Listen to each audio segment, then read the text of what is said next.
Hello everyone, आप सभी लोगों का स्वागत है टीचिंग परीक्षा के आज के इस वीडियो में, जिसके अंदर में फ्रेंड्स हम लोग बीपीएससी टीआरई 4.0 की जो जीके जीएस की श्रृंखला है उसको एक कदम और आगे बढ़ाएंगे। सबसे पहले तो देरी के लिए मैं आप लोगों से सभी से क्षमा चाहता हूँ।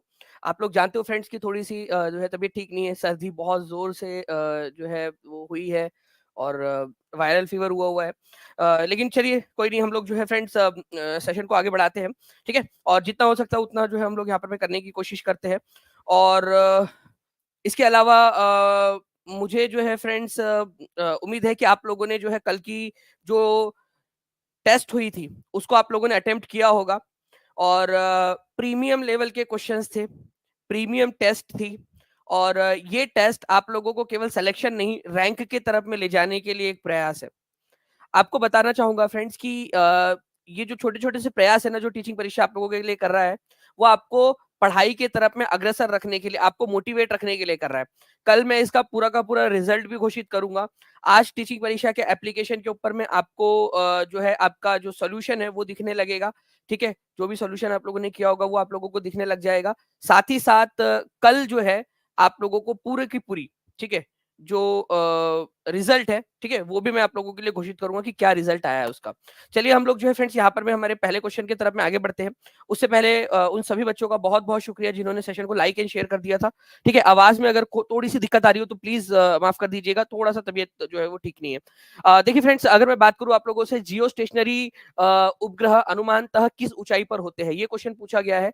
What is the approximate height of a Jio stationery satellite? Jio stationery satellite और सन सिंक्रोनस सैटेलाइट, ठीक है। जियो सिंक्रोनस और सन सिंक्रोनस, ये दोनों ही आप लोगों को पता होने चाहिए, एनसीईआरटी के अंदर में दिए हुए हैं, ठीक है। ओके। 9 बजे से 9:15 के ऊपर में टेस्ट ओपन थी, जितने बच्चों ने उस समय में वो कर दिया था। और जी हाँ, एनालिसिस तो बिल्कुल होगा, मैं आप लोगों को पूरा का पूरा जो है, ठीक है जी। बिल्कुल रेखा स्टडी हब जी, बिल्कुल सही कह रहे हैं आप कि जितना हमारे उससे ज्यादा खर्च हो जाता है, ठीक है। देखिए अगर मैं बात करूं फ्रेंड्स आप लोगों से, व्हाट जियो स्टेशनरी उपग्रह अनुमानतः किस ऊंचाई के ऊपर में होते हैं, तो एनसीईआरटी की तरफ में अगर मैं लेकर चलूं तो जियो स्टेशनरी सैटेलाइट या जियो सिंक्रोनस सैटेलाइट जो है आपके 36,000 किलोमीटर की ऊंचाई के ऊपर में होते हैं, ठीक है। और जो सन सिंक्रोनस सैटेलाइट्स होते हैं वो 700 से 900 किलोमीटर की ऊंचाई के ऊपर में होते हैं। दोनों में डिफरेंस क्या है, आप एक चीज समझ लो। देखो, इमेजिन करो, इमेजिन करो आप लोग मेरे साथ में, हमारी पृथ्वी है, ठीक है। और जो है आपका घर, ठीक है। अब आपके जो है आपकी पत्नी को आप पे भरोसा नहीं। आपकी पत्नी ने क्या किया, आपके ऑफिस के ऊपर में एक सैटेलाइट लगा दिया, बिल्कुल 36,000 किलोमीटर की ऊंचाई के ऊपर में। वो 24 घंटे केवल आपके ऑफिस की निगरानी कर रहा है, ठीक है। कि आपका जो है कहीं ऑफिस के अंदर में जो है आप मटर गश्ती तो नहीं कर रहे हो, ओके।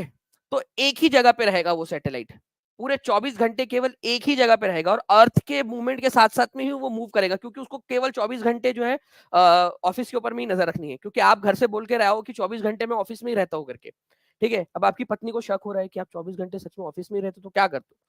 तो उसने क्या किया, ठीक है, नासा के साथ में, इसरो के साथ में मिलके और पूरे दुनिया भर की एजेंसीज के साथ में मिलके सैटेलाइट स्थापित कर दिया। तो जियो स्टेशनरी सैटेलाइट क्या करता है, वो केवल एक ही प्लेस के ऊपर में, ये याद रखना आप लोगों ने, केवल एक जगह के ऊपर में ही फोकस करता है और 24 घंटे में एक चक्कर लगाता है, क्योंकि उसको एक ही पोजीशन पे रहना होता है और पृथ्वी के साथ साथ में ही घूमता है। इसी वजह से इसको जियो स्टेशनरी या जियो सिंक्रोनस कहा जाता है, ठीक है। जियो सिंक्रोनस कहा जाता है। अब दूसरा हो गया आप लोगों को कि जो है, मान लीजिए कि अब पति को जो है वो पत्नी पे शक हो गया कि ये जो है हर रोज कहती है, ठीक है, कि मैं जो है सुबह 10 बजे मंदिर जाती हूँ, ठीक है। या जो है पिताजी को शक हो गया अपनी बेटी के ऊपर में कि ये हर रोज मेरी बेटी जो है वो मंदिर जाती है, इससे पहले तो सुबह 12 बजे तक सोई पड़ी रहती थी, काम नहीं करती थी, इसकी मम्मी जो है इसको चिल्लाती रहती थी, और आजकल ये सुबह-सुबह 10 बजे उठ के मंदिर जाने लगी है, क्या है? तो उसके पिताजी ने क्या किया, सन सिंक्रोनस सैटेलाइट भेजा। अब वो सन सिंक्रोनस सैटेलाइट क्या करेगा, वैसे तो अलग-अलग जगह के ऊपर में रहेगा, लेकिन एग्जैक्ट 10 बजे वो मंदिर के ऊपर में आ जाएगा, ठीक है? 10 बजे मंदिर के ऊपर में, 11 बजे जो है वो स्कूल के ऊपर में, मतलब हर एक जगह के ऊपर में टाइम डिसाइड होगा कि कितने बजे वो किस किस पोजीशन के ऊपर में होगा। क्योंकि वो गाना आया था ना, मैं तुझसे मिलने आई मंदिर जाने के बहाने, ठीक है, तो पापा ने गाना सुना था वो, ठीक है, कि भाई ये मंदिर जाने के बहाने, मतलब ये लड़की मंदिर जाने के बहाने कहीं जा तो नहीं रही, ठीक है। तो सन सिंक्रोनस सैटेलाइट क्या करता है आपका, कि एक निश्चित समय पर एक निश्चित स्थान के ऊपर में पहुंचता है। मान लो कि 10 बजे वो मंदिर के ऊपर में रहेगा, 11 बजे वो आपके कॉलेज के ऊपर में रहेगा, 12 बजे वो आपकी जो है वो कैंटीन के ऊपर में रहेगा। मतलब उसको सेट किया जा सकता है कि कितने बजे वो कहाँ पर में जाए, ठीक है। वो सूरज की जो रोशनी है, ठीक है, जैसे 10 बजे है, ठीक है, तो 10 बजे सूरज की रोशनी कहाँ पर में पड़ती है, किस एंगल के ऊपर में कौन सी रेस पड़ती है, उसके हिसाब से उसको सेट किया जाता है। मतलब कि 10 बजे वो उस पोजीशन के ऊपर में आ जाए, इस तरीके से उसको सेट किया जाता है, उसको बोलते हैं सन सिंक्रोनस, ठीक है। तो जियो स्टेशनरी सैटेलाइट 36,000 किलोमीटर की ऊंचाई पर होता है, और सन सिंक्रोनस सैटेलाइट जो है वो 700 से 900 किलोमीटर की ऊंचाई पर होता है। पत्नी जो है उसको बहुत पैसा खर्च करना पड़ेगा अपनी पति की जासूसी कराने के लिए, क्योंकि बहुत ऊंचाई पे भेजना पड़ेगा उसको, 36,000 किलोमीटर की ऊंचाई पे। पिताजी को अपनी बेटी की निगरानी करने के लिए ज्यादा खर्चा नहीं करना है, 900 700 से 900 किलोमीटर की ऊंचाई के ऊपर में भेजने का है। ये जियो स्टेशनरी सैटेलाइट कितने चक्कर लगा सकता है, एक दिन में कितने चक्कर लगाएगा पृथ्वी के, बताइए, एक दिन में कितने चक्कर लगाएगा। तो एक दिन में जो है फ्रेंड्स जियो स्टेशनरी सैटेलाइट केवल एक चक्कर लगाएगा, क्योंकि पृथ्वी के साथ घूम रहा है वो, ठीक है, तो एक ही चक्कर लगा पाएगा। और वही अगर हम बात करें सन सिंक्रोनस की, तो सन सिंक्रोनस को इस तरीके से डिजाइन किया जा सकता है कि वो 14 ऑर्बिट तक वो पूरा कर सके, ठीक है, पृथ्वी के। लेकिन अगर 10 बजे उसको बोला है कि एक पोजीशन पे आना है, हर सुबह जो है वो 10 बजे मंदिर के ऊपर में आना है, तो वो कितने भी चक्कर लगा रहा हो, वो एग्जैक्ट 10 बजे जो है वो मंदिर के ऊपर में रहेगा, ठीक है। चलिए, तो ये जो है फ्रेंड दोनों के बीच में डिफरेंस है, ये याद रखना है आप सभी लोगों ने। और मैंने बहुत साधारण भाषा में, लेमन भाषा में आपको समझाया है, ठीक है, कि भूस्थैतिक मतलब केवल एक ही जगह पे रहता है, सूर्य तुल्यकालिक जो है फ्रेंड्स आप लोगों का एक समय के आधार पर कि कितने बजे कहाँ रहना चाहिए वहां पर में रहता है, ठीक है। तो आंसर इसका क्या हो जाएगा, आप लोग बताइए अभी, ठीक है। ये एग्जाम में आया हुआ क्वेश्चन है, लीक पेपर का। और मैं आप लोगों को बता दूं फ्रेंड्स की टीचिंग परीक्षा आप लोगों के लिए, ठीक है, जितने भी बीपीएससी हाइलाइट्स का जो पेड क्लास में आप लोगों को दिया गया बीपीएससी हाइलाइट्स, उसका बीपीएससी हाइलाइट्स 2.0 आप लोगों के लिए लेकर आ रहा है, ठीक है। बीपीएससी हाइलाइट्स 2.0, जिसमें 69 बीपीएससी के सभी क्वेश्चन पूरे ऑप्शन के साथ में, ठीक है, टीआरई 1 के जीएस के पूरे क्वेश्चन ऑप्शन के साथ में, टीआरई 2 के पूरे क्वेश्चन ऑप्शंस के साथ में, टीआरई 3 के कैंसल्ड पेपर के जीएस के क्वेश्चन पूरे ऑप्शंस के साथ में, और टीआरई 3 के सभी क्वेश्चन जो है वो ऑप्शंस के साथ में आप लोगों के रहेंगे, एक्सप्लेनेशन के साथ, आंसर के साथ, ठीक है।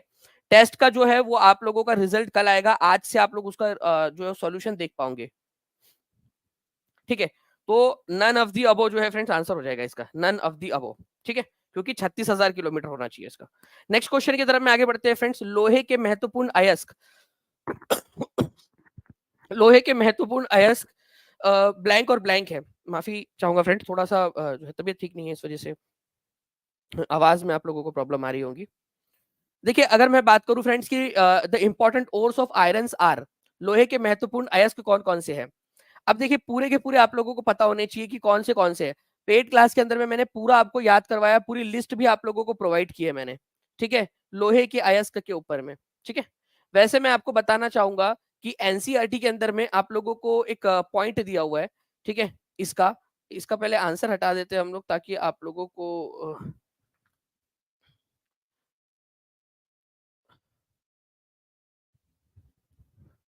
ठीक है, चलिए। तो देखिए फ्रेंड्स, अगर मैं बात करूं आप लोगों से, आयरन जो है वो आप लोगों का एक बेसिक मिनरल है और बैकबोन है इंडस्ट्रियल डेवलपमेंट का। तो इंडस्ट्रियल डेवलपमेंट का बैकबोन कौन है, रीढ़ की हड्डी, ठीक है। तो लौह अयस्क जो है फ्रेंड्स आप लोगों को याद रखना है, विकास की रीढ़ है, ठीक है, डेवलपमेंट की रीढ़ है। और भारत के अंदर में उच्च कोटि के लोहांश युक्त लौह अयस्क में धनी है। भारत के अंदर में बहुत सारे लौह अयस्क आपको मिलते हैं। मैग्नेटाइट सर्वोत्तम प्रकार का लौह अयस्क है, जिसमें 70% लोहांश पाया जाता है। देखो, और या अयस्क का मतलब होता है आप लोगों का एक ऐसा जो है आप लोगों का जो है मटेरियल जिसके अंदर में लोहा पाया जाता है, बाकी की इंप्योरिटीज भी होती है उसके अंदर में। तो मैग्नेटाइट एक ऐसा पदार्थ है जिसके अंदर में 70% तक लोहा होता है। अगर आपने 1 ग्राम मतलब मान लो कि 1 किलो मैग्नेटाइट लाया तो 700 ग्राम तक उसमें से लोहा निकल सकता है, 70%, इसका ये मतलब है। ठीक है, तो 70% लोहांश इसके अंदर में पाया जाता है। इसके अलावा इसमें सर्वश्रेष्ठ चुंबकीय गुण होते हैं जो विद्युत उद्योग में विशेष रूप से उपयोगी होते हैं। तो सबसे ज्यादा चुंबकीय गुण वाला जो है वो आपका कौन सा आयरन ओर है, मैग्नेटाइट है। सबसे ज्यादा जो है लोहा कौन से वाले आयरन ओर में मिलता है, लौह अयस्क में मिलता है। जल्दी से यहां से देखकर आंसर कर दो, हर बच्चे को आंसर करना है। हेमेटाइट जो है फ्रेंड्स ये भी एक अयस्क है। ये ये औद्योगिक लौह अयस्क है, मतलब इसका इस्तेमाल औद्योगिक जो क्षेत्र है उसके अंदर में होता है। वैसे सबसे ज्यादा लोहा पाया जाता है मैग्नेटाइट में, लेकिन उद्योग के अंदर में, औद्योगिक क्षेत्र के अंदर में सबसे ज्यादा कौन सा लौह अयस्क इस्तेमाल होता है, हेमेटाइट। ठीक है, हेमेटाइट। मैग्नेटाइट 70% के साथ में सबसे ज्यादा लोहा इसके अंदर में, चुंबकीय गुण इसमें सबसे ज्यादा है। लेकिन हेमेटाइट जो है फ्रेंड्स इंडस्ट्रियल क्षेत्र के अंदर में इस्तेमाल होता है। इसके अंदर में फ्रेंड्स मैग्नेटाइट की अपेक्षा जो है वो कम लोहा होता है। ठीक है, 50 से 60% ही लोहा इसमें पाया जाता है, बट स्टिल ठीक है इसकी उपलब्धता के कारण हेमेटाइट जो है औद्योगिक क्षेत्र के अंदर में इस्तेमाल होता है। ओके, ये आपको समझ में आ गया। अब जो है फ्रेंड्स आप लोगों को बताना चाहूंगा मैं, इस क्वेश्चन को आप लोग देखिए और बताइए इसका आंसर क्या होगा, क्योंकि मैं आप लोगों को एक लिस्ट देने वाला हूं। ठीक है, ये लिस्ट है आप लोगों की पूरी जो मैंने पेड क्लास के अंदर में भी दी है आप लोगों को। ठीक है, इसको देखिए आप लोग। एक बार सेशन को लाइक एंड शेयर भी करते रहेंगे फ्रेंड, 900 से ज्यादा लाइक्स हो चुके हैं यहाँ पर में। और एक बार जहां भी शेयर कर सकते हो शेयर जरूर कर दीजिएगा। देखिए, आयरन का हमने देखा, हेमेटाइट मैग्नेटाइट है। ठीक है, सिडेराइट है, आयरन पायराइट है। कॉपर की बात करूं तो कॉपर पायराइट जो है कॉपर का है। ठीक है, क्यूप्राइट जो है ये भी कॉपर का है आप लोगों का। ठीक है, कैलामाइन किसका है, कैलामाइन जो है फ्रेंड्स आप लोगों को याद रखना है ये जिंक का है। ठीक है, कैलामाइन जिंक का है। ओके, तो आप लोग जो है ऑप्शंस को एलिमिनेट करने की कोशिश किया कीजिए। जितना ज्यादा एलिमिनेट कर पाओगे उतना ज्यादा जो है आप लोगों को फायदा होगा फ्रेंड्स। ठीक है, इसको सॉल्व करने के अंदर में। ठीक है, चलिए।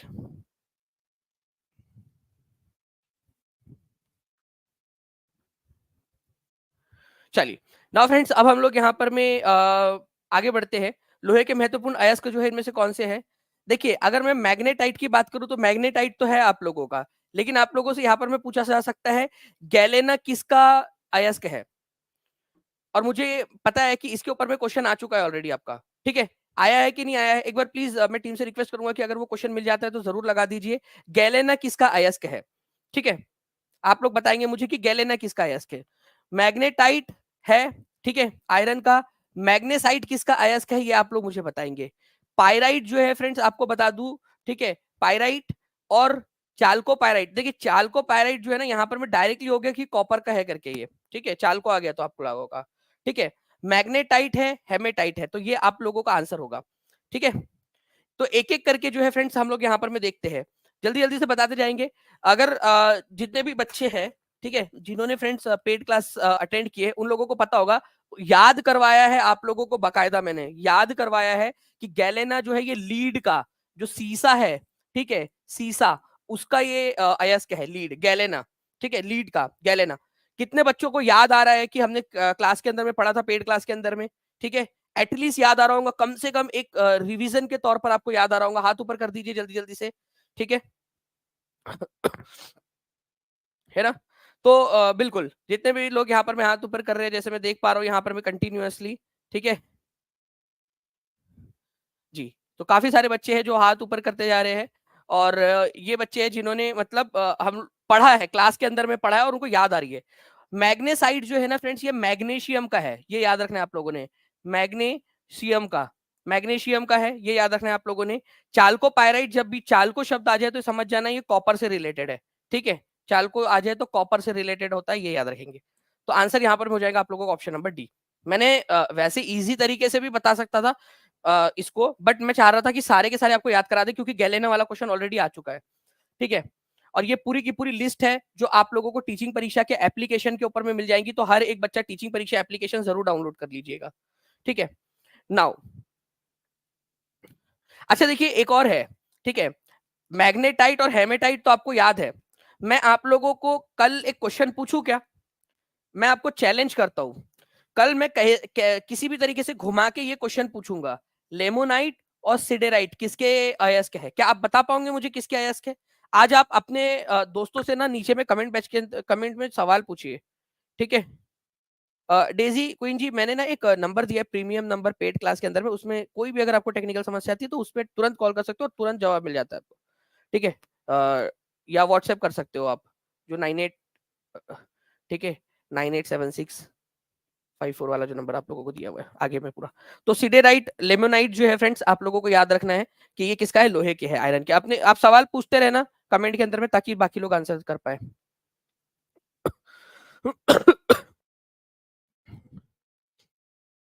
ये क्वेश्चन का आंसर करिए फ्रेंड, निम्नलिखित में से कौन 10 डिग्री चैनल द्वारा अलग किए गए हैं? 10 डिग्री चैनल। देखिए अगर आपको बताऊं फ्रेंड्स, मैं यहाँ पर में, तो ये हमारा भारत है, ठीक है। और यहाँ पर में अंडमान निकोबार द्वीप समूह है, और यहाँ पर में है लक्षद्वीप, ठीक है। और फिर उसके नीचे में आता है यहाँ पर में हमारा हमारा नहीं, मतलब दूसरा पड़ोसी देश मालदीव, ठीक है। तो सारे के सारे उधर से ही रिलेटेड क्वेश्चंस ऑप्शंस में दिए गए हैं आप लोगों के, ठीक है। अगर मैं 10 डिग्री चैनल की बात करूं आप लोगों से, ठीक है, 10 डिग्री चैनल, तो 10 डिग्री चैनल अंडमान और निकोबार द्वीप समूह को अलग करता है, ठीक है। किसको किसको अलग करता है? अंडमान और अंडमान के अंदर में, मतलब अंडमान के अंदर में दो जो उसके ग्रुप्स है, ठीक है, अंडमान उसको, और अंडमान को, और निकोबार द्वीप समूह को। तो कौन कौन से है उसको जिसको अलग करता है, ये आप लोगों को बताना है यहाँ पर।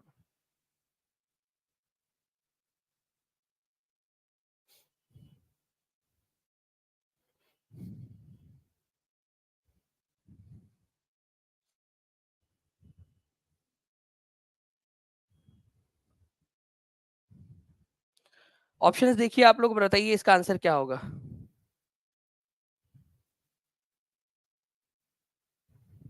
देखिए फ्रेंड्स, लक्षद्वीप जो है ये ऑप्शन में आएगा ही नहीं, क्योंकि 10 डिग्री चैनल जब भी आ जाए ना, तो अंडमान एंड निकोबार से रिलेटेड है ये, ठीक है।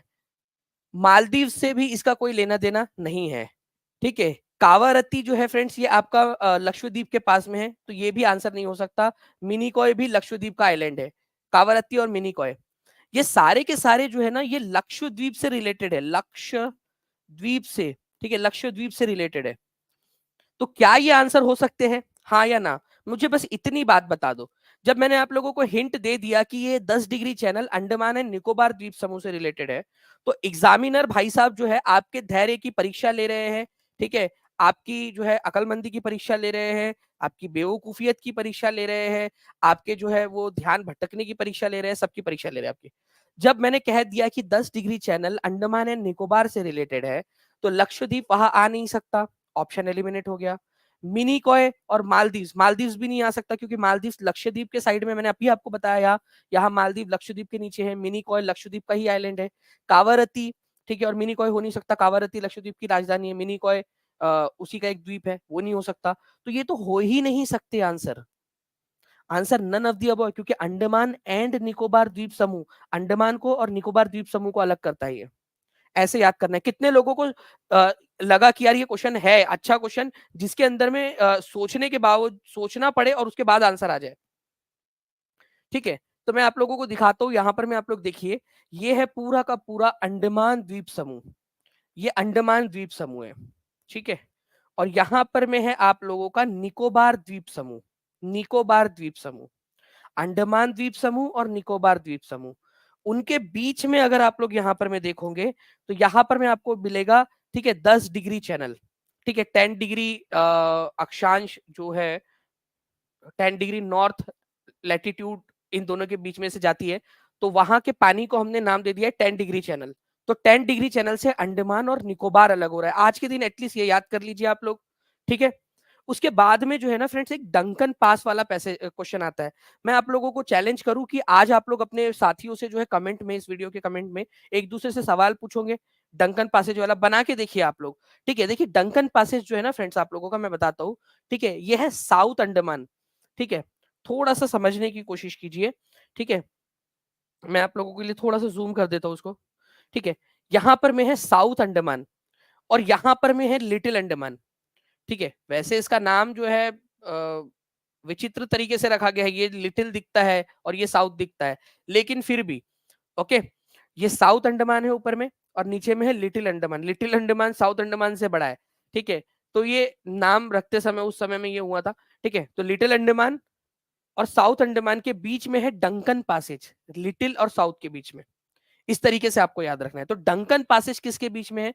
आज आप अलग अलग तरीके से क्वेश्चन बनाइए। ऐसा क्वेश्चन बनाइए आप लोग कि लिटिल अंडमान और साउथ अंडमान के बीच में कौन सी वाली जो है वो चैनल जाता है, ठीक है। मैं आपको कंफ्यूज नहीं करना चाहता 9 डिग्री और 8 डिग्री से। इसके ऊपर में मैं कल क्वेश्चन बना के आपको कराऊंगा एक एक करके। तो कल सभी लोग रहिएगा क्लास के अंदर में, ठीक है, क्योंकि कल मैं आप लोगों को इससे रिलेटेड भी क्वेश्चंस आपको कराने वाला हूँ। एक एक करके पूरा का पूरा करवाऊंगा। और मैं टीम से रिक्वेस्ट करूंगा कि प्लीज जितने भी हमारी इस तरीके के बॉर्डर्स बनते हैं एक हमारी लिस्ट में डाल दीजिए। नॉलेज कैप्सूल के अंदर में भी हम इसको करवाएंगे, ठीक है। पेड क्लास की नॉलेज कैप्सूल जो बच्चों को मतलब आदत लग चुकी है, लत लग चुकी है उनको, जैसे ड्रग्स की लत लग जाती है ना, वैसे उन लोगों को नॉलेज कैप्सूल की लत लग चुकी है। देखिए फ्रेंड्स, रिंग ऑफ फायर, ठीक है, सामान्यतः कहाँ पाई जाती है? रिंग ऑफ फायर बहुत ही फेमस क्वेश्चन है। रिंग ऑफ फायर कहाँ पाई जाती है? टेस्ट का सॉल्यूशन आज आपको जो है शाम से जो है मिलने लगेगा। शाम में 7 बजे के करीब जो है वो ओपन हो जाएगा आप लोगों का। आप लोग सॉल्यूशन पूरा देख सकते हो, हर कोई बच्चा देख सकता है उसको। और इसके अलावा जो जो है उसका मैं वीडियो सॉल्यूशन भी दूंगा आप लोगों को। मोस्ट प्रोबेबली कल जो है उसका पूरा का पूरा उसी उसी में, ठीक है, जो आपका है ना संकल्प टेस्ट, उसके अंदर मैं पूरा वीडियो सॉल्यूशन भी आप लोगों को प्रोवाइड करूंगा वहीं पर मैं, ठीक है। और उसके साथ ही साथ आप लोगों को जो है जो उसका लिखा हुआ सॉल्यूशन है वो तो मिल ही जाएगा आज।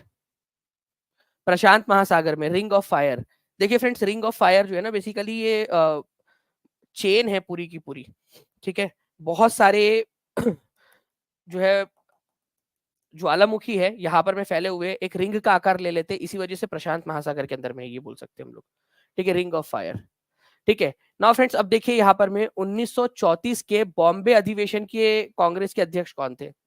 1934 के 1934 1934 का कांग्रेस का अधिवेशन, ठीक है, इसके दौरान कांग्रेस के अध्यक्ष कौन थे? तो देखिए फ्रेंड्स, 1934 के अंदर में कांग्रेस के अध्यक्ष के रूप में, ठीक है, डॉक्टर राजेंद्र प्रसाद को चुना गया था। डॉक्टर राजेंद्र प्रसाद वैसे तो 2 बार अध्यक्ष बने हैं, एक बार बने तुक्के से और दूसरे बार बने प्रोसीजर के थ्रू। अब वो तुक्के वाली बात कहां पर में आई थी वो मुझे बता सकता है कोई? जिसने बता दिया ना उसको जो है वो 1 रुपए वाली इक्लेयर्स, और वो खुद के पैसे से खरीद के ले सकता है, या फिर अगर उसको रिम्बर्स करवाना है वो आ जाना टीचिंग परीक्षा के ऑफिस में, मैं वो 1 रुपए आपको दे दूंगा रिटर्न, ठीक है, आप ले लेना और खा लेना उधर से। बताइए मुझे, टीचिंग परीक्षा के एप्लीकेशन के ऊपर में आप लोगों को एनसीईआरटी डू यू नो, ठीक है, ये आप लोगों को मिल रहा है, और वो प्रीमियम क्वालिटी का है फ्रेंड्स। उसकी उसका जो है ना अभी हम लोगों ने उसको जो है 199 का रखा है, लेकिन वो इतना लेंथी बन चुका है और उसमें इतना एफर्ट लग चुका है, इतनी बैंडविड्थ और इतना खर्चा हो चुका है उसके अंदर में अब तक, कि उसका प्राइस जो है वो बढ़ने वाला है, ठीक है। तो आप जितने भी लोग हैं, ठीक है, वो जल्द से जल्द जो है उसके अंदर में एनरोल हो सकते हैं, या फुल कोर्स के अंदर में हो सकते हैं, उसके अंदर में फ्री ऑफ कॉस्ट मिल जाएगा आपको। तो देखिए राजेंद्र प्रसाद जो है फ्रेंड्स 1934 के अंदर में बॉम्बे के अध्यक्ष बने थे, बॉम्बे कांग्रेस के सेशन में। एक बार वो अध्यक्ष बने थे त्रिपुरी अधिवेशन के अंदर में, बहुत सारे बच्चों ने बताया है, मतलब आज इक्लेयर्स की, ठीक है, सेल बढ़ जाएंगे आप लोगों की, ठीक है। तो त्रिपुरी सेशन जो हुआ था ये आप लोगों का हुआ था 1939 के अंदर में, ओके, 1939 के अंदर में। यहाँ पर में सुभाष चंद्र बोस जो है वो अध्यक्ष चुने गए थे। अरे यार ये गायब हो गया, ठीक है। त्रिपुरी सेशन, त्रिपुरी, ठीक है, त्रिपुरी सेशन, ये याद रखना है आप लोगों ने, ठीक है। ये हुआ था 1939 के अंदर में, और इसमें क्या हुआ था कि सुभाष चंद्र बोस अध्यक्ष चुने गए थे। सुभाष चंद्र बोस के अध्यक्ष चुने जाने के बाद में इन्होंने कर दिया था रिजाइन, ठीक है, क्योंकि गांधी जी से जो है इनको सपोर्ट नहीं मिल रहा था, तो इन्होंने कर दिया था रिजाइन। तो उनके बाद में किसको अध्यक्ष बनाया गया था? तो राजेंद्र प्रसाद को अध्यक्ष बनाया गया था, जो सुभाष चंद्र बोस के अच्छे दोस्त भी थे, ठीक है। तो सुभाष चंद्र बोस ने जब त्रिपुरी अधिवेशन के अंदर में इस्तीफा दे दिया था, तो कौन अध्यक्ष बने थे? ये क्वेश्चन आप लोगों से पूछा जा सकता है। राजेंद्र प्रसाद बने थे। ये क्वेश्चन बहुत सारे एग्जाम में आ चुका है। मैं आपको बता दूं कि रिवर्स तरीके से क्वेश्चन पूछा जा सकता है कि सुभाष चंद्र बोस ने कौन से सेशन में जो है इस्तीफा दिया था। अब मैं आप लोगों को ना, जितने भी बच्चे क्वेश्चन बनाने वाले हैं अभी आज नीचे में, ठीक है, कमेंट के अंदर में, मैं एक हिंट देता हूँ आपको। आप ना ऑप्शन ऐसे बनाइए, मैं एग्जामिनर कैसे सोचता है मैं बताता हूँ। त्रिपुरी सेशन ऑफ 1938, ठीक है, Haripura session of 1938, Tripuri session of 1939, ठीक है, और एक डाल दीजिए आप लोग बॉम्बे सेशन ऑफ 1934। ठीक है, देखिए बच्चे कैसे कंफ्यूज होते हैं उसके अंदर में फिर। ठीक है, क्योंकि त्रिपुरी सेशन देखेंगे और 1938 पे फटाक से लगा देंगे आंसर वो, जबकि त्रिपुरी सेशन ऑफ 1939 सी उसका आंसर होगा। ओके, ये याद रखना है आप लोगों ने। Happy birthday sir. Kanchan Kumari, मेरा बर्थडे है, मेरे को बताया ही नहीं यार किसी ने। मैं पूछता हूँ मम्मी पापा से जाके, यार मेरा मतलब मेरा बर्थडे मेरे को किसी ने बताया ही नहीं। चलिए, तो देखिए फ्रेंड्स, चित्तरंजन दास ने, नहीं है वैसे, हाँ, ठीक है, गया सेशन के अंदर में जो है फ्रेंड्स, उन्होंने अध्यक्षता की थी 1922 के अंदर में। गया जो है बिहार के अंदर में, ये याद रखना है आप लोगों ने। ओके, उसके बाद में फ्रेंड्स राजेंद्र प्रसाद जी जो है, उन्होंने बॉम्बे सत्र में 1934 के अंदर में, ठीक है, हकीम अजमल खान, ठीक है, अहमदाबाद सत्र के अंदर में 1921 के अंदर में। हकीम अजमल खान ये बहुत फेमस व्यक्ति है, ऐसा कहा जाता है कि ये जो है ना जड़ी बूटियों से बात किया करते थे, मतलब बोलने के लिए ऐसा कहा जाता है। ये बहुत बड़े वकील थे हकीम अजमल खान। आपको पता है हकीम अजमल खान जो है, इनके जन्मदिन के ऊपर में एक दिन मनाया जाता है, ठीक है। हकीम अजमल खान के जन्मदिन पर कौन सा दिन मनाया जाता है, बताइए आप लोग सभी लोग। हकीम अजमल खान जी जो है उनके जन्मदिन के ऊपर में, ठीक है, वर्ल्ड यूनानी डे, अगर आप लोगों ने कभी नाम सुना हो, वर्ल्ड यूनानी डे, ठीक है, तो वो इन्हीं के जन्मदिन पर मनाया जाता है। ना फ्रेंड देखिए, भूतापीय ऊर्जा किस प्रकार का ऊर्जा संसाधन है, ठीक है। जल्दी जल्दी से सेशन को लाइक एंड शेयर भी करते रहेंगे फ्रेंड्स, अगर आपको लग रहा है यार कि, ठीक है।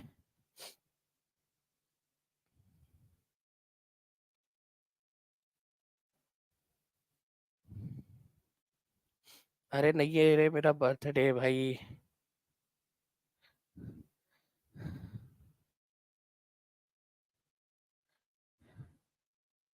अच्छा चलो, आप लोग बोल रहे हो तो एक और बार हो जाएंगे, ठीक है, रोज मना लेंगे बर्थडे। भूतापीय ऊर्जा किस प्रकार का ऊर्जा का संसाधन है? तो देखिए, भूतापीय ऊर्जा क्या होती है? ये है हमारी पृथ्वी। हमारी पृथ्वी जो है ना अंदर से बहुत ज्यादा गर्म है, इसके अंदर में बहुत हीट है, तो हमें पानी गर्म करना है, ये है आप, ठीक है, और आपको जो है वो गर्म गर्म पानी से नहाना है, ठीक है। तो आप जो है यहाँ से एक पाइप डालो, इस तरीके से यहाँ से पाइप को निकालो, यहाँ से जो है गर्म पानी आएगा, क्योंकि यहाँ से ठंडा पानी डालोगे, अंदर में गर्मी है तो गर्म पानी हो जाएगा, गर्म आएगा। वैसे इतने गर्म पानी से आप नहा नहीं सकते, ठीक है, ये जस्ट मैंने एक एग्जाम्पल के तौर पर बताया। तो हम इलेक्ट्रिसिटी उत्पादन करने के लिए, ठीक है, यहाँ से पानी डालेंगे और यहाँ से गर्म पानी जो आएगा इसको टरबाइन के ऊपर में छोड़ेंगे, ठीक है, टरबाइन के ऊपर में छोड़ेंगे, तो टरबाइन गोल गोल घूमेगा और इससे जो है यहाँ पर में इलेक्ट्रिसिटी जनरेट होंगी, ठीक है। तो पानी को गर्म करने के लिए हम लोग इसका इस्तेमाल कर सकते हैं, पानी गर्म करने के लिए। ओके, तो आंसर जो है फ्रेंड्स आप लोगों का यहाँ पर में क्या होगा, ये भूतापीय ऊर्जा मैंने आपको बता दिया क्या होती है। ये नॉन कन्वेंशनल रिन्यूएबल रिसोर्सेस है। मतलब नॉन कन्वेंशनल का मतलब होता है कि आप जो है आपके ऐसा थोड़ी था कि 1000 साल पहले आदि मानव जो इसका इस्तेमाल कर रहे थे। आई एम सॉरी, आज से 1000 साल पहले आदि मानव इसका इस्तेमाल कर रहे थे, ऐसा तो था नहीं, अभी अभी हमने इस्तेमाल करना स्टार्ट किया। देखो, कन्वेंशनल का मतलब होता है परंपरागत का, जो पहले से इस्तेमाल हो रही हो। गैर परंपरागत का मतलब होता है कि जो है जो अभी अभी इस्तेमाल करना स्टार्ट किया हो आप लोगों ने, बहुत ज्यादा लंबा समय नहीं हुआ है। रिन्यूएबल का मतलब होता है नवीकरणीय, जो फिर से निर्माण किया जा सकता है। अब रिन्यूएबल का मतलब मैं आप लोगों को बताता हूँ फ्रेंड्स, ठीक है, जो या तो वापस से रिन्यू हो जाए या वापस से बन जाए, या फिर एक ऐसी चीज जिसको आप खत्म ना कर सके। आप कितना भी पानी गर्म कर लो, पृथ्वी इतनी बड़ी है और इतनी हीट है अंदर में कि वो कभी भी उसकी हीट जो है खत्म नहीं हो जाएगी। अब वो पृथ्वी आपसे बोलेंगी नहीं, अरे क्या किया तुम लोगों ने कल मुहो, ठीक है, जलम क्या था वो, जख्म जलो कौन सा था, करम जलो, ठीक है, मेरे को ठंडा कर दिया पूरा का पूरा, अंदर में इतनी हीट थी अब ठंडी लग रही मेरे को, कोई ब्लैंकेट तो भेजो। ऐसा नहीं होने वाला कभी भी कि भाई वो अपने पूरी हीट जो है वो निकाल ली पानी गरम गरम करके, ऐसा नहीं होने वाला। मतलब आप उसको एग्जॉस्ट नहीं कर सकते, इसी वजह से ये रिन्यूएबल है। नहीं तो आप बोलोगे कि सर रिन्यूएबल का मतलब वहां पर में क्या हुआ, रिन्यूएबल का मतलब कि आप उसको उसको कभी एग्जॉस्ट नहीं कर सकते, आप खत्म नहीं कर सकते आप उसको, ठीक है। भारत में पहला मेडिकल कॉलेज कहाँ पर में खोला गया था, ये बता दीजिए आप लोग। मैंने एक बार क्वेश्चन आपसे पूछा था कि किस के इसमें खोला गया था, किसके जो है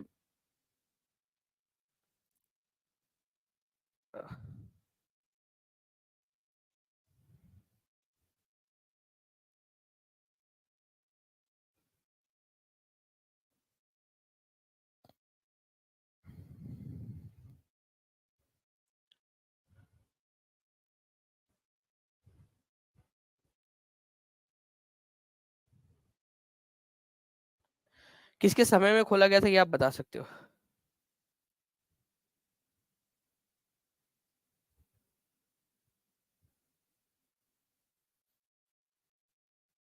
देखिए फ्रेंड्स, भारत में पहला मेडिकल कॉलेज जो है ना, भारत क्या पूरे एशिया का पहला मेडिकल कॉलेज था ये कलकत्ता के अंदर में खोला गया था। ठीक है, ये खोला गया था 1835 के अंदर में। तुम्हारे मामा का लड़का था Lord William Bentinck, Lord William Bentinck इसके द्वारा। ठीक है, लॉर्ड विलियम बेंटिक के द्वारा खोला गया था। ओके ओके, चलिए।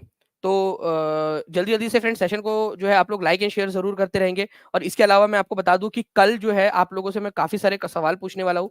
साथ ही साथ कल मैं आपकी जो संकल्प टेस्ट हुई है उसका रिजल्ट भी घोषित करूंगा।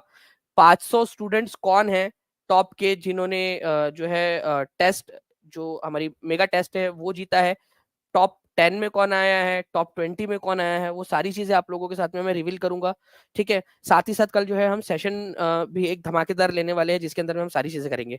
मैं आपको बता दूं फ्रेंड्स कि कल जिन्होंने भी टेस्ट दी है उन लोगों को एक चीज समझ में आ गई होंगी कि टीचिंग परीक्षा के कोर्स से कितना ज्यादा फायदा हो रहा है, क्योंकि जब हमने रिवीजन कराई है, आपको बार बार रिवीजन कराई है, ठीक है, पूरा रेफरेंस के साथ में आप लोगों को दिया उसके सोल्यूशन में। आज आप सोल्यूशन भी देख सकते हो और उसका मैं वीडियो सोल्यूशन भी कराऊंगा। ठीक है, ओके अंकुश कुमार, बहुत बढ़िया, कॉन्ग्रेचुलेशन। ठीक है, आनंद गुप्ता बोले टीचिंग परीक्षा से पढ़ने का मतलब शिक्षक बनना कंफर्म हो गया। चलो बिल्कुल, वेरी गुड। ठीक है, सही कहा है आपने। और ये हमें वो करके दिखाना भी है यहाँ पर में। तो कलकत्ता के अंदर में बना था, लॉर्ड विलियम बेंटिक जो थे फ्रेंड्स उनके समय में बना था और पूरे एशिया का पहला था ये। कुलदीप सर की क्लास है, कुलदीप सर वेट कर रहे हैं आप लोगों के लिए। ठीक है, तो वो करते हैं। मैं आप लोगों से क्षमा चाहूंगा, थोड़ा सा जो है वो स्वास्थ्य रीजन के कारण जो है फ्रेंड्स, अगर एनर्जी में कहीं पे भी कमी रही हो या जो है आवाज में आप लोगों को परेशानी हुई हो, तो मैं आप लोगों से क्षमा चाहता हूँ, क्योंकि मैं चाहता हूँ कि मैं अपना 100% दूं। ठीक है, जितना दे सकता हूँ, पूरी जान लग जाए। ठीक है, तब भी यहाँ पर मैं लगा दूं आप लोगों के लिए। बाकी जितने भी बच्चे जो टीचिंग परीक्षा के प्रीमियम कंटेंट के साथ में जुड़ना चाहते हैं फ्रेंड्स, ऐप के ऊपर में वो टीचिंग परीक्षा से जुड़ सकते हैं। आप लोग जो है फ्रेंड्स 9697 888 444 या 7611 101 इस नंबर पे कॉल या व्हाट्सएप कर सकते हो। अगर कॉल ना लगे तो व्हाट्सएप कर दीजिएगा, टिम आपकी बिल्कुल मदद करेंगी।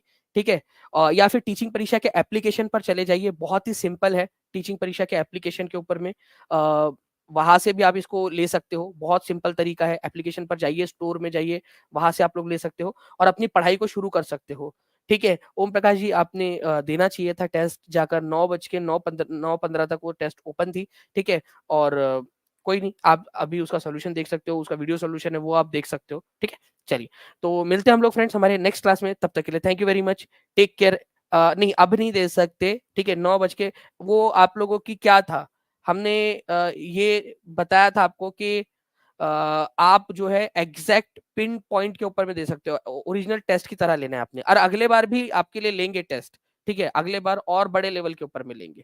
ठीक है, और उसका लेवल एक हाई करेंगे। ठीक है, तो आप लोग जो है जुड़े रहिए। और अगले बार भी मैं आपको बता दूं, जो पेड स्टूडेंट रहेंगे उनके लिए फ्री रहेगा, तो जल्दी से कोर्स के अंदर में एनरोल होकर आप लोग जो है पूरा फायदा अच्छे से ले सकते हो। ठीक है, चलो thank you very much, take care and bye, God bless you all. आपका स्कोर कितना है आप कमेंट में बताते रहिएगा, और साथ ही साथ कल मैं आपको पूरा का पूरा बताऊंगा भी, और कल शाम में मोस्ट प्रोबेबली मैं उसमें वीडियो सोल्यूशन भी लूंगा। तो जो बच्चों ने टेस्ट नहीं दे पाए थे वो पेड कोर्स ले सकते हैं, उसके अंदर में आपको टेस्ट का सोल्यूशन भी मिल जाएगा और आप टेस्ट को भी अटेम्प्ट कर पाओगे। जो बच्चे अब पेड पेड कोर्स ले लेंगे, क्योंकि पेड कोर्स के अंदर में अभी भी वो चलता रहेगा। ठीक है, बट अब बाहर से नहीं ले पाओगे अभी उसको, मतलब जो आप 49 में ले रहे थे अब नहीं ले पाओगे। पेड कोर्स के अंदर में हम उसको चालू रखेंगे। ठीक है, चलो thank you very much, take care and bye. जी हाँ, आज शाम से चालू हो जाएंगी इज माई एजुकेशनल। ठीक है, आज शाम से चालू हो जाएंगे। आज शाम में, आज जितने भी लोग उसमें एंटर हो चुके हैं वो एक बार फिर से दे पाएंगे आज टेस्ट। ठीक है, डोंट वरी, आज रात से फिर से दे पाएंगे एक बार।